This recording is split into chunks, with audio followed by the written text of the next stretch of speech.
Verbally Effective with Ina Esco is an interview-style podcast that intersects art, culture, politics, and entertainment with a Memphis focus.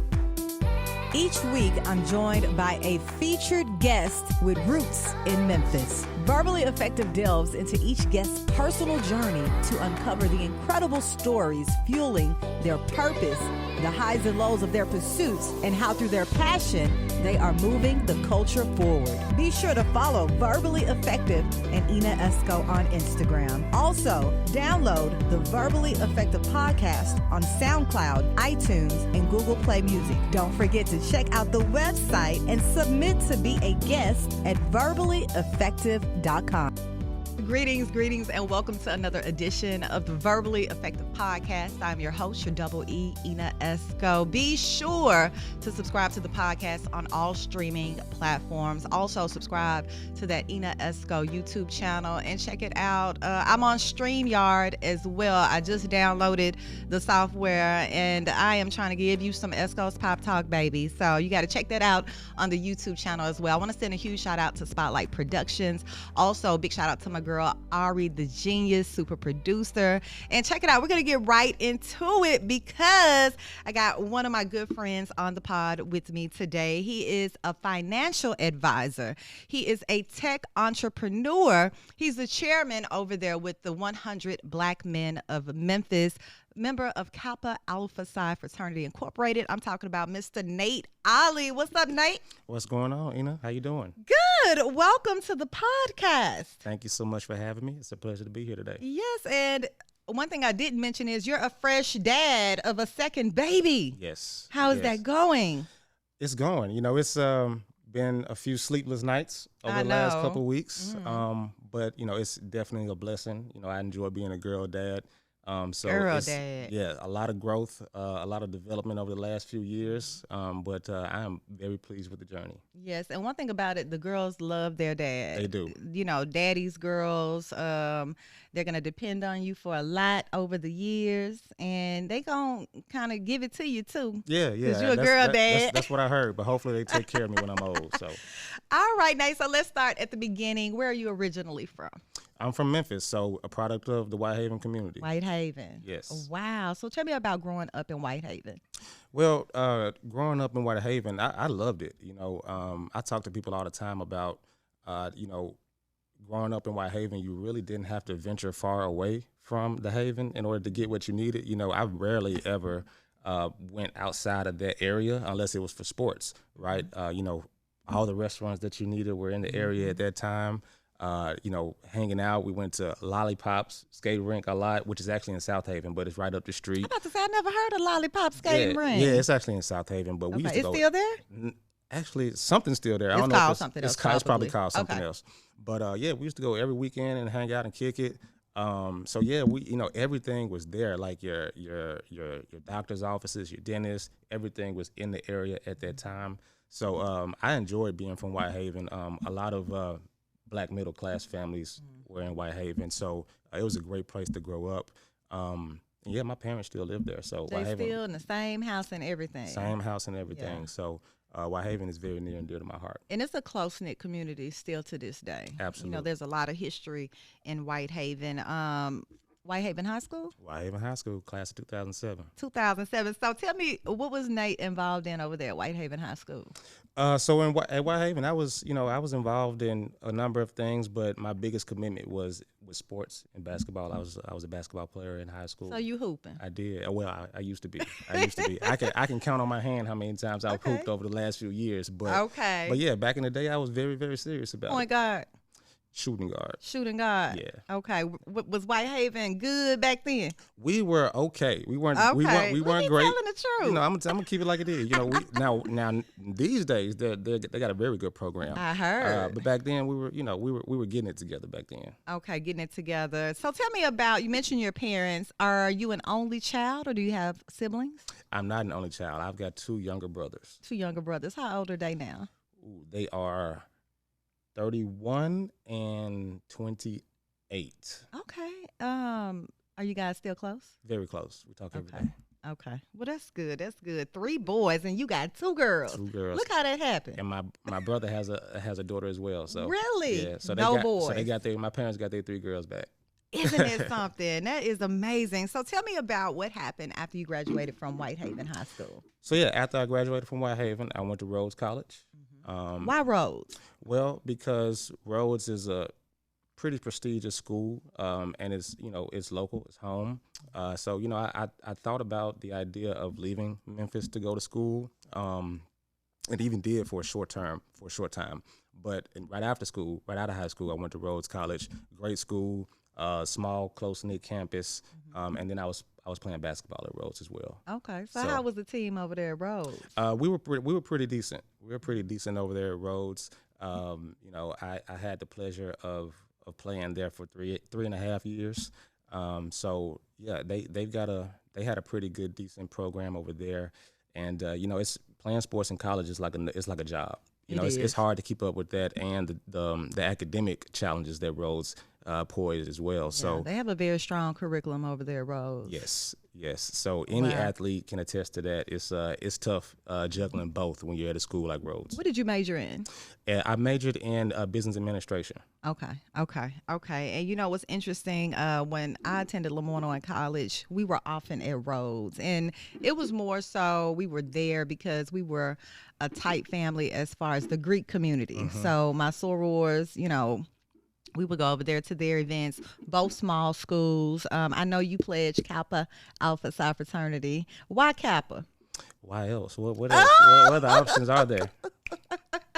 So you already knew that. There was no legacy involved. No one in your involved. Family. No, I was the first, and I'm the only right now. The only. What about them brothers? No, they chose not to. Okay. It's if the fraternity life not for everybody. That's true. It's definitely not for everybody. But it was for me, and I had the pleasure of being introduced to the fraternity early on in my college career. So I really didn't see another way, and it's been one of the best decisions I've made.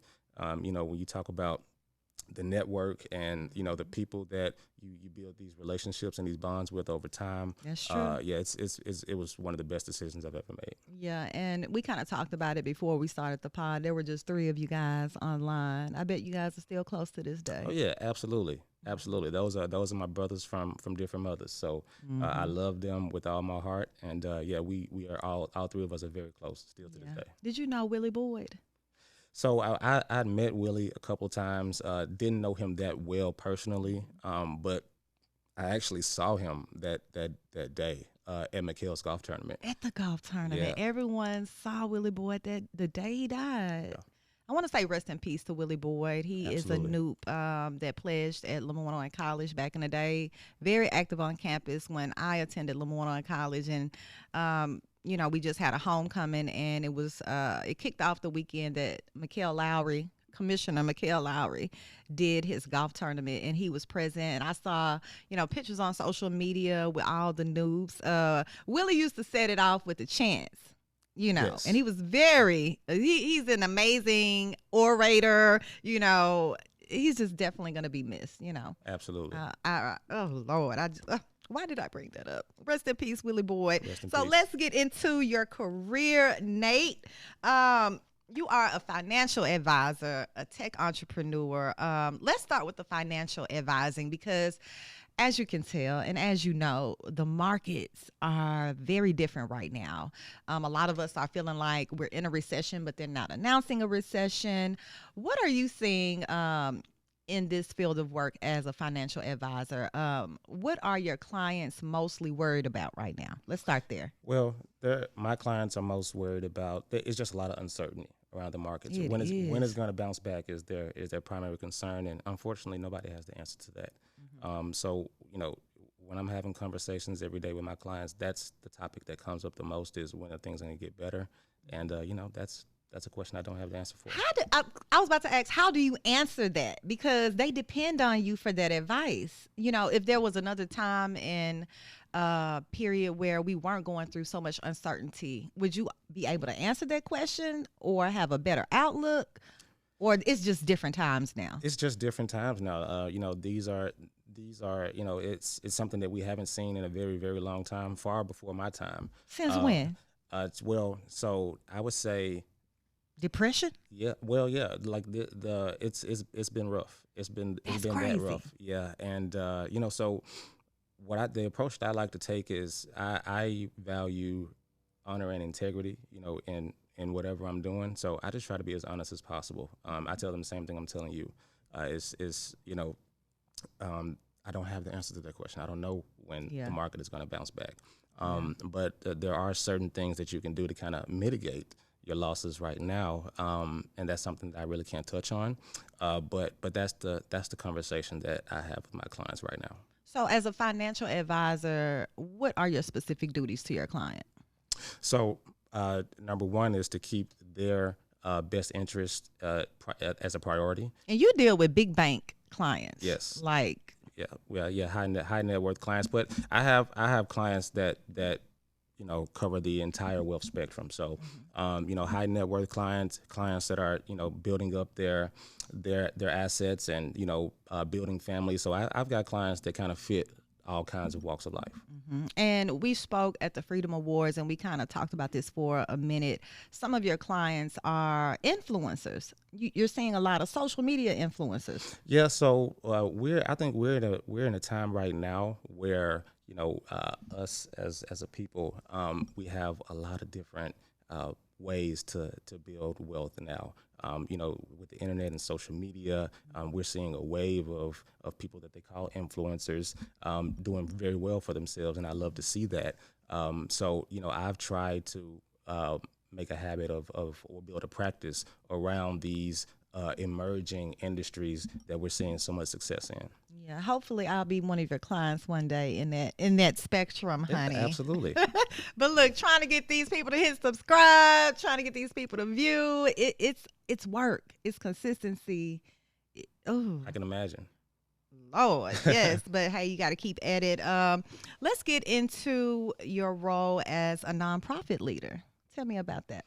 Yeah, so I serve as the president and chairman of the board for the 100 Black Men of Memphis, and it is a role that I take very seriously, and I'm very honored and humbled that my members appointed and elected me for this position. How long have you been in that role? A year now. Okay. Yep. And what is the premise behind 100 Black Men of Memphis? So our goal is to really enhance the educational and economic opportunities for African Americans in the communities that we serve. So that being the greater Memphis area. So we have different programs and events and activities centered around education, mentoring, economic empowerment, and health and wellness. So those are our main areas.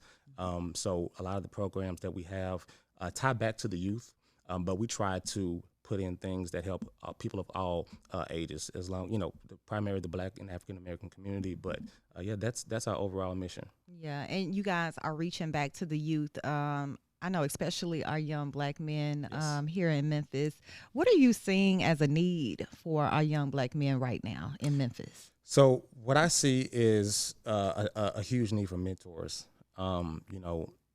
Unfortunately, I think around 75 or 77% of Black households in our city are single parent households headed by women. So there's a lack of male influence in these young people's lives. So the need for strong mentoring, present mentors in these young males' life, it's paramount right now. So that's the biggest need that I see is with mentoring and effective mentoring, right? So all mentoring is not made equal. It's more than just showing up and having a conversation with people, with young people. It's also about having an agenda, right? Because nowadays these kids can see right through you. If they feel like you're being forced to be there with them. You said something right there. They can see right through that, right? And they're not going to resonate with that. They're not going to be drawn to that. So I think that the need for genuine mentoring is probably the biggest that I see right now. I'm glad you said that, because this generation right now, I have a son that's 17, high school senior. Baby, if they didn't see it online, it didn't happen. Right. Like they're glued to the phones. To get their attention, you have to talk about something that they are interested in. Right. So I know their role as a mentor can be challenging. Yes. Wow. interesting. Okay, so let's talk about your tech business, Right About. Tell me about it. Yeah, so it's a endeavor that I'm very, very excited and proud about. Right About we are a web-based software platform that is designed to help strengthen students' literacy and communication skills through effective writing. So that's the overall goal, and what we have is we've got a library of writing prompts and assignments that teachers can leverage to help drive and improve students' communication skills. So yeah, it's a great program, a great platform. We've got over 30,000 users, and we've got users in all 50 states. Wow. So my goal is to over the next 5 years, by 2028, I would love to have influenced or positively impacted the educational experience for 1 million students worldwide. What made you want to get into the tech business? Well, tech is, it's the way of the future. It's the way of the future, and I think that education specifically is in a very transformative era right now, and I think that with the impacts of COVID, a lot of students are very, very behind. And when it comes to writing specifically, a lot of schools and teachers don't focus on writing anymore, and part of that is because it's not a big part of the standardized test, but a lot of it is just too cumbersome. Unfortunately, they don't have the time to read through all the papers and really put forth the effort that it takes to improve or strengthen students' writing skills. But that causes a domino effect because writing is a pillar of communication. Are you a great writer? I think so. I think I'm a very decent writer. I think I'm very adept at writing. But it's a pillar of communication, and if you can't effectively write, then your communication skills overall are going to see the results of that. So I think, and it affects every subject that a student takes as well. They write in every subject, even math. So writing is a big deal, and so we're trying to make it easier for teachers to effectively teach writing and incorporate more writing into their curriculum. So this is an app that mainly teachers use. So yes, in terms of our target audience, it is teachers and school administrators, but the end user is the student. Okay, wow, yeah, you're right about that because they don't. From a writing standpoint, let's just say writing effectively, even writing in cursive. I know they don't even, that's out. That's out. Curriculum, right? So I got my 8-year-old telling me, Mom, are they going to teach me how to sign my name? I said, no, I'm going to teach you how to sign your name. But I think that's a very interesting app. When did you start it? So I actually acquired the company about 1.5 years ago. Okay. So yeah, it's it was a situation where the stars just aligned and the opportunity presented itself, and I saw an industry that was poised for change, and I jumped on it. So since then it's been quite the process, the learning process, because I was new to the tech industry. I didn't have a technical background. I'm what they call a non-technical SaaS owner. Okay. So I don't have the technical skills. I don't code. I'm not a developer. So it's been a huge learning curve over the last 1.5 years. But it's been a journey that I've appreciated because I've learned so much. And knowing that we're building something that's going to positively impact so many students, that's really what keeps me going with this. Did someone call you up? Hey, Nate, I got a good business you need to invest in. Is that how you learned about it to acquire the company? Actually, no. I've been in the market for something to buy, for a business to buy for a while. And I just never saw anything that sang to me really until I came across Right About. So it's really what it was. Just looking around, not really seeing anything that I was interested in until I came across this opportunity, and it just so happened to speak with the original founder. And, he had a lot of things going and was looking to offload some of it. So I was able to take Right About off his hands. Yeah. Oftentimes, entrepreneurs, they acquire business to sell businesses. Is that where your mind is, or you want to, stay invested in this Right About for a while, see where it goes? Well, hey, For the right price, everything's for sale for the right price. But so I think eventually, we will look towards an exit. But right now, that's not, that's not really something that I'm focused on. Right now, I'm focused on being able to improve the experience, the experience the students are having with the platform, making sure that it's something that teachers can really get behind and they're getting results from the platform, because I know if I do that, then everything else will follow.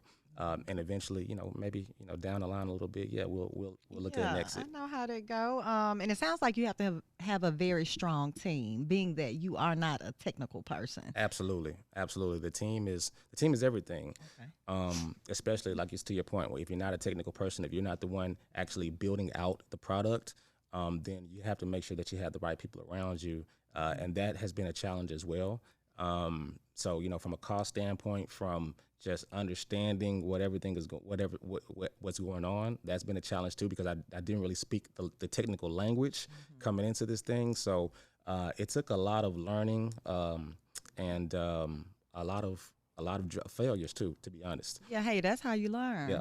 You know, and even just speaking about the tech industry, I saw that Elon Musk just acquired Twitter, right?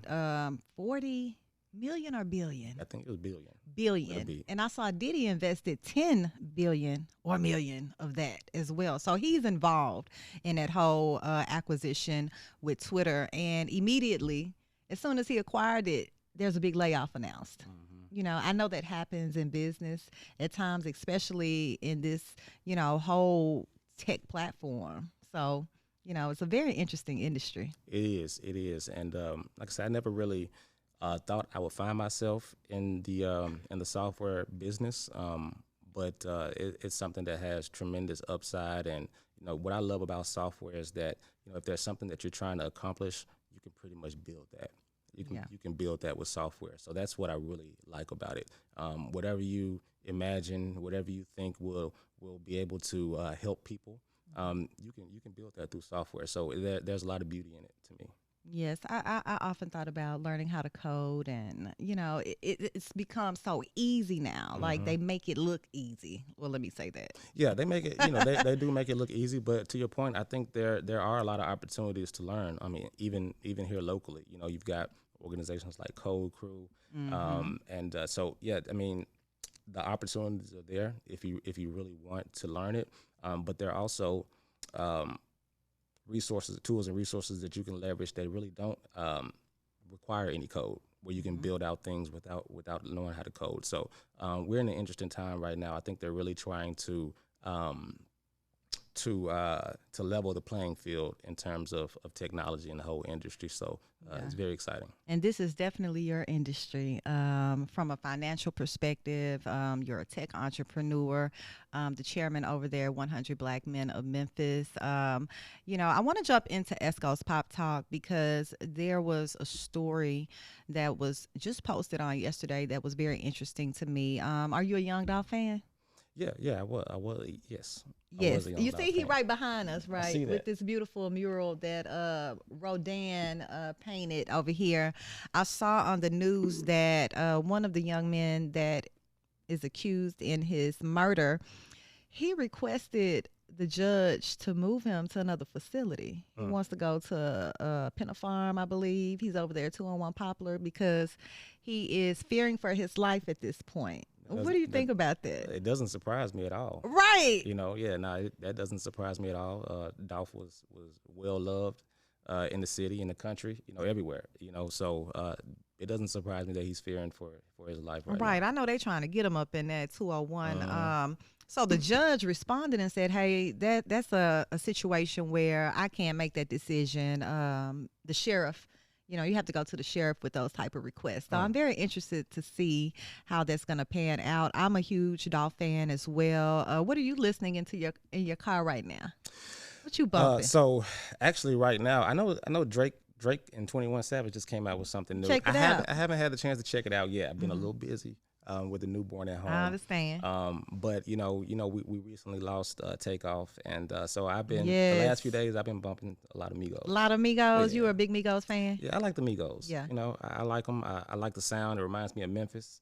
It does. Yeah. So I like the Migos. Yeah, and they were very close to some of the Memphis artists here, just from the research I've been doing since his death. What did you think when Quavo and Takeoff separated from Offset? Well, I think obviously it was for personal reasons. I want some to say. messy boot situation Right, going some, on I'm about not, a woman. Right, I'm not sure, and I don't want to. So we didn't call that I don't know the facts, but I didn't like to see it. I didn't I think either. they're better. I think they're much better as a unit. And they all dropped individual projects as well, but I like their group projects better. Yeah, and Quavo was Takeoff's uncle, Neff and Few, and they had a nice album that just dropped. Right. And that's actually what I was listening to on the way here. So I like their album. Yeah, that was a very big surprise. They were in Houston, Texas, at a bowling alley, and they were in the, I guess, circle of Jay Prince in their network out there, because according to blogs and according to what everyone is saying, you have to go through them, I guess, to be safe navigating around Houston. And I'm a Texas girl myself, Are you? Yes, Beaumont, Texas, don't play. Okay. And it was interesting to me that the man wasn't safe out there, but it looks like quite a few people are getting killed in Houston. We had another rapper from Memphis that was shot and killed in Houston, and I still don't know the details behind it, but that was very unfortunate. I saw that Young Dolph's life partner, Mia J, she has a brand called Black Men Deserve to Grow Old. Black Men Deserve to Grow Old, and she acknowledged Takeoff just yesterday on that post. And she did a live on social media, very heartfelt, pouring out her feelings. And, it's just sad that we're talking about another rapper gone. Yep.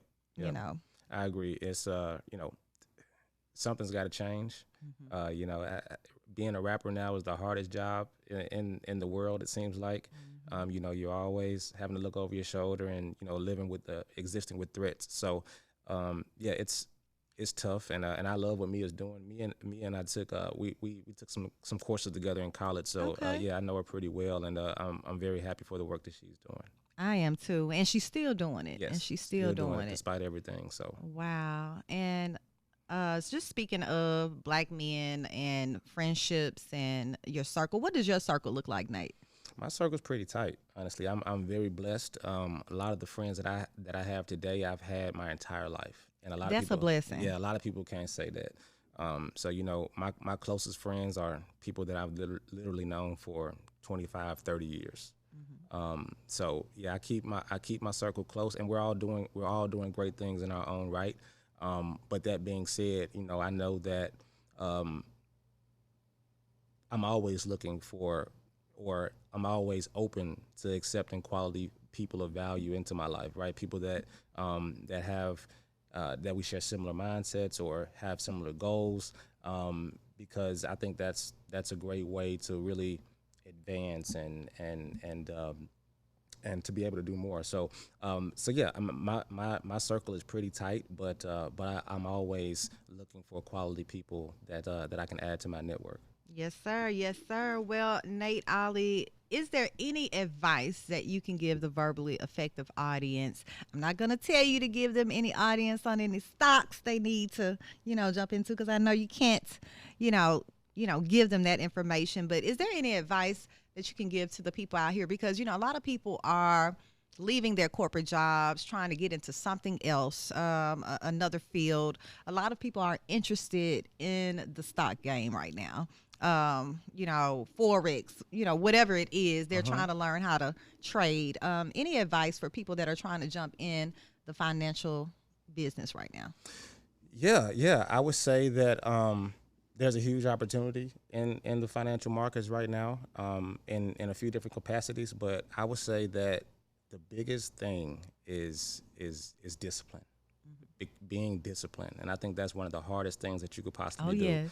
That's actually the personal journey that I'm on right now. Being disciplined. Yeah, my goal is to be the most disciplined version of myself that I could possibly be. Because if you do that, then you put yourself in a position where, you know, you can master yourself, and, you know, self-mastery, that really puts you in a space where you can be shocked at how much you can accomplish and how successful you can really be. So, especially as it pertains to the financial markets, I think that discipline is the most important factor. Being a person that has a process and sticks to it. You know, it can be robotic, but that's definitely something that'll pay off in the future. Being disciplined, I'm glad you said that. Is it really hard to be disciplined overall? For me, it's one of the hardest things. It's one of the hardest things because there's so many distractions out there. Yeah.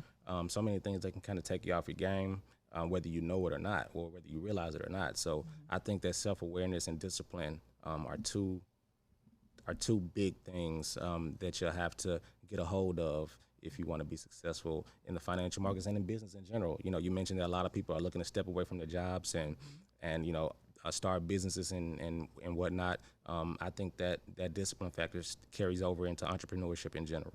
It definitely does. Self-awareness and self-discipline. You heard the man, Nate Ollie, financial advisor, nonprofit leader, tech entrepreneurs. Any final words for the Verbally Effective audience? Any shout outs, anything you want to say to the audience before we go? Yeah, I wanna shout out my family. Shout out my wife, Lauren, my 2 kids, Brooklyn and Haley. That's beautiful. Yeah. And no, shout out to you, Ina. Thank you so much for having me on the Verbally Effective podcast. Yeah, it's been great, and I hope we can do it again sometime. Oh, for sure. Thank you so much for sharing your knowledge and your journey with the Verbally Effective podcast. I know we've been talking about getting you on the pod for a while, and I really feel like you blessed the people today on the podcast. I'm going to keep up with you, see what you got going on, and tell everybody how they can continue to follow your journey, Nate. Yeah, so I can be followed on Instagram at nate.ollie, that's OLLIE, and also on LinkedIn, Nathan Ollie. And our Right About, our Instagram is at mywriteabout. And we're going to be featured in a few publications here over the next week or so. Come on, PR. Yeah, Bloomberg, Associated Press, yes, Yahoo Finance, Market Watch, ABC, NBC. CBS, so we'll be on all those outlets over the next week or 2. All right. Well, congratulations. Thank you so much. Check it out. You need a financial advisor. Hit my boy Nate Ollie up. You looking for new clients as well? Always. Always. Well, thank you so much, Nate, for joining me today on the Verbally Effective podcast. Thank you guys for listening yet again. And don't forget to subscribe to the podcast on all streaming platforms. Also, subscribe to the Ina Esco YouTube channel. Hit like, hit share. We need your support over here. And don't forget, we got the Verbally Effective merch as well. Your hoodies, your tees, your Henry mask. Check it out. Thanks so much for listening.